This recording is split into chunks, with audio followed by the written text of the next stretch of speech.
Faith was frozen, incredulous at what she had just heard. Her best friend's child had royal blood. All hail Amelia Rivera, Princess of Spain,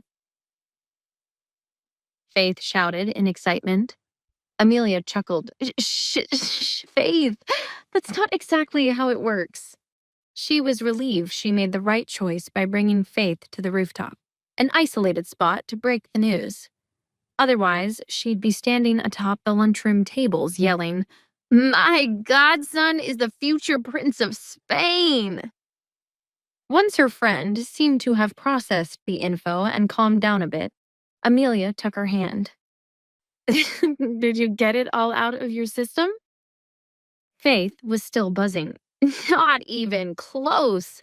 Have you met the king and queen? Is it true you can't turn your back on royalty? Are there things a prince won't do in bed?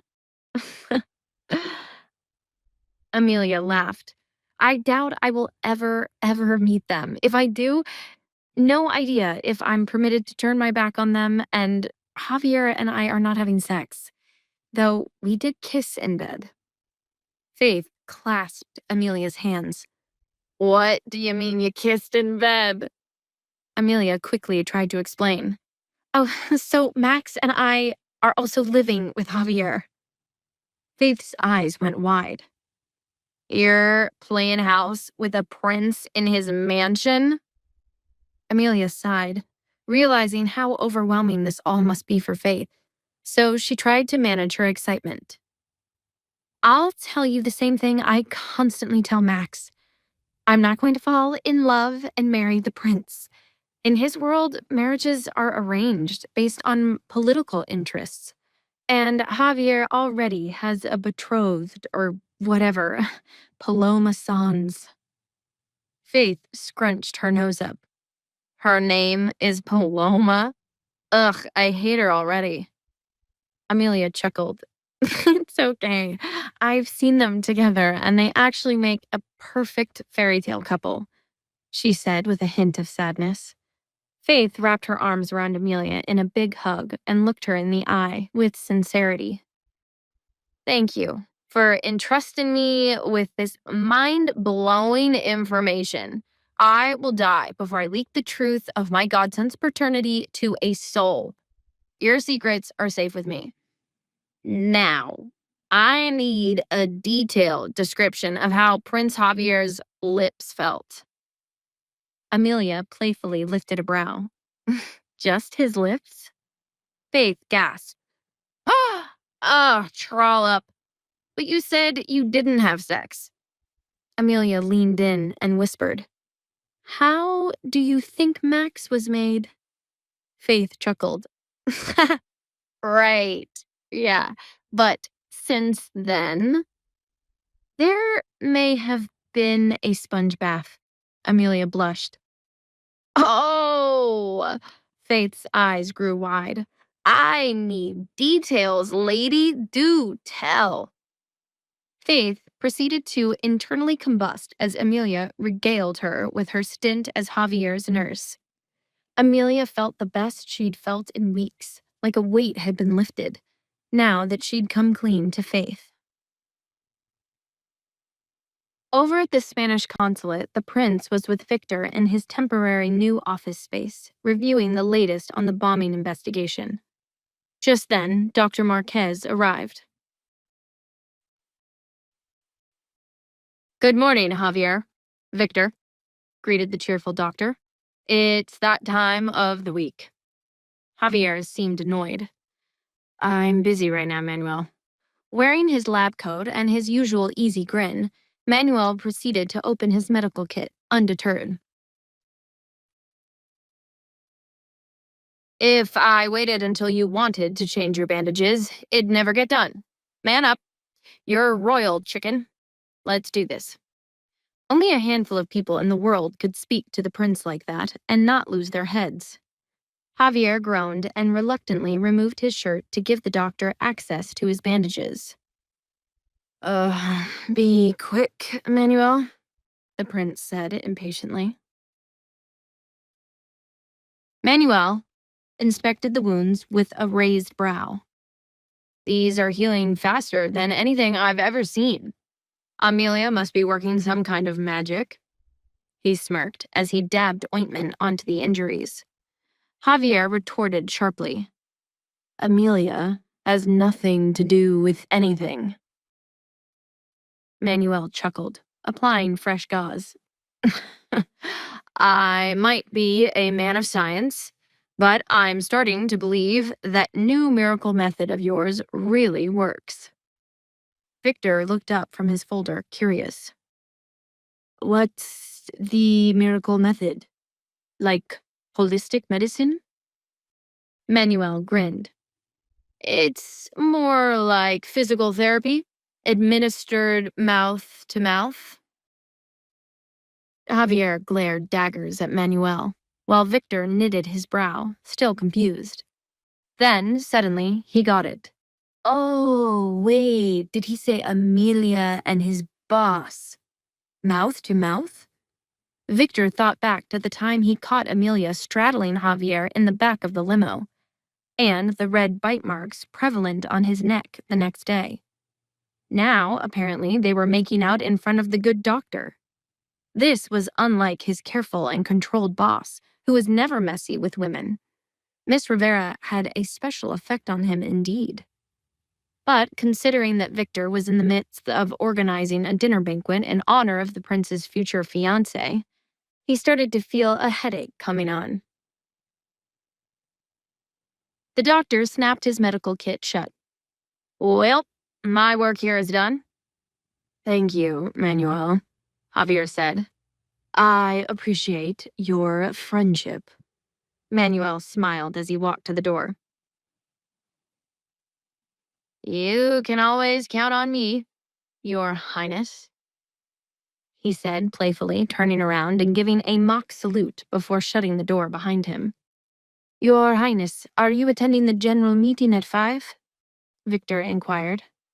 Javier buttoned up his shirt and grabbed his briefcase. No. Tell the driver I plan to head home. Javier used to be the first to arrive at the office and the last to leave. Victor couldn't help but notice that he recently began to prioritize spending more time at home. His boss seemed to be changing in more ways than one since Max and Amelia came into his life. When Javier returned home that evening, the butler greeted him. Have you eaten, Your Highness? Not yet, Javier sighed, clearly worn out. He had ignored Dr. Marquez's orders to pace himself and was feeling the consequences. What's on the chef's menu for dinner? Mr. Grant stepped forward. Tonight, we have roast lamb served with truffle risotto, or, if you'd prefer fish, the sea bass just arrived from Spain and can be baked to perfection. Javier's mind drifted, his disinterest evident until he caught sight of Amelia descending the staircase with a small basket of laundry.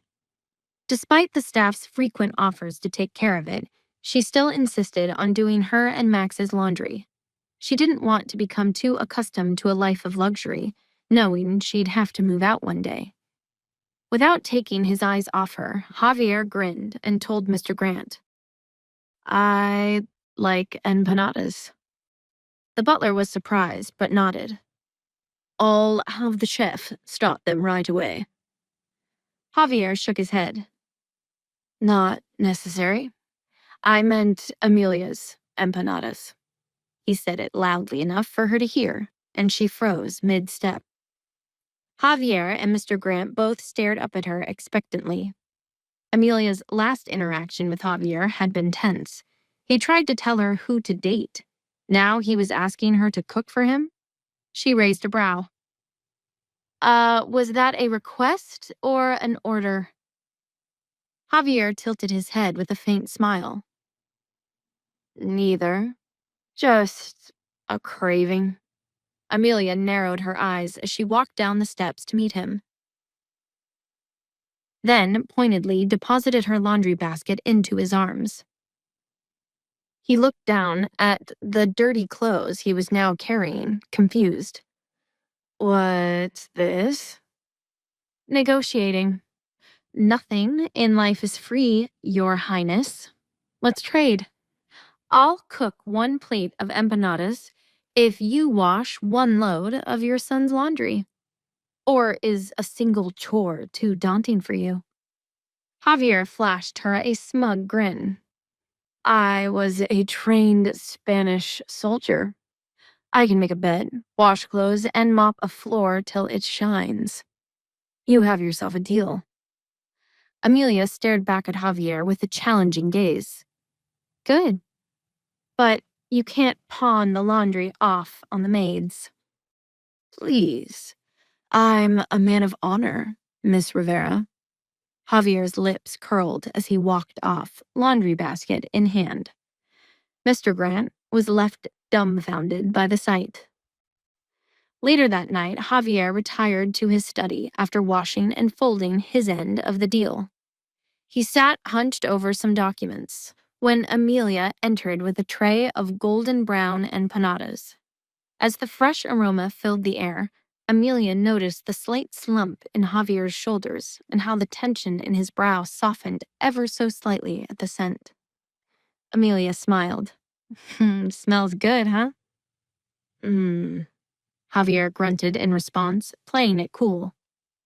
But the audible growl of his stomach betrayed him. She chuckled at the sound. I saw all the folded piles of clothes on Max's dresser. Not bad, Your Highness. She placed the tray in front of him. I promise I didn't spit any of these out this time. Bon appetit. A smile softened his face. Thank you. Did you take some for yourself and Max?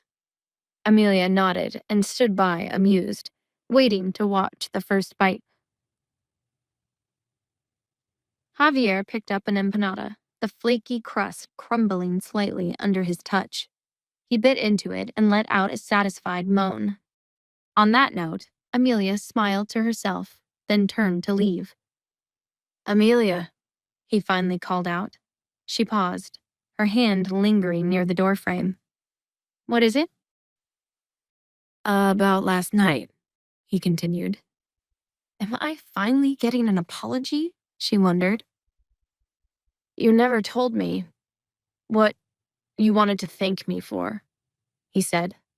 Her shoulders sagged slightly in disappointment. Oh, I forgot. Actually, it probably wasn't that important. But I do have some good news. I got reinstated at my job. Javier leaned back in his chair, his tone neutral. That's fantastic. How did that happen? It seems I have a guardian angel looking out for me. She thought briefly of Thomas and smiled. I think I'll thank him with the delicious home-cooked dinner. Javier raised an eyebrow, positive she was referring to himself.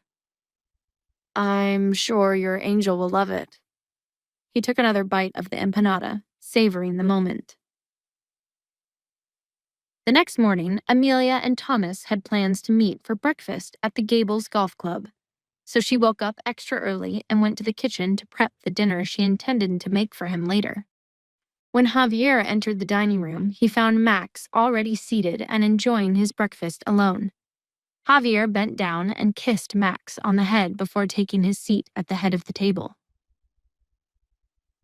Where's Amelia? He asked. In the kitchen, replied Max. She woke up early to prepare a thank you dinner she's making for someone later. It smells so good, Dad, you don't even know. Javier smiled. I think I'll know soon enough. He winked at Max, who giggled. Just then, Amelia rushed in, looking slightly frazzled but effortlessly cute in a white polo and golf skirt. I have to run. If I'm any later, my breakfast date will turn into brunch. Max waved her off. You look very pretty, Mom. I wish. I'm a mess. She kissed Max on the forehead. Be good. Without even saying goodbye to Javier, she grabbed her things and left in a hurry. Max turned to Javier. Dad, Do you still call it a blind date if you already saw the person on the first date? Javier didn't respond, as he recalled overhearing Amelia on the phone the other night, agreeing to meet the divorced teacher at a golf club. Javier typed something on his phone. Seconds later, Victor appeared. You wanted to go over your schedule today? The assistant asked. You have a racquetball game with Japan's general consul, Mr. Nakoma, at 11. Javier shook his head. Racquetball will be too strenuous for my injuries. He paused, considering. Instead, ask if his team will meet me for a round of golf at the Gables Golf Club. To find out what happens next, download the Pocket FM app in the next minute to get free access to all episodes of The Royal Accident for free.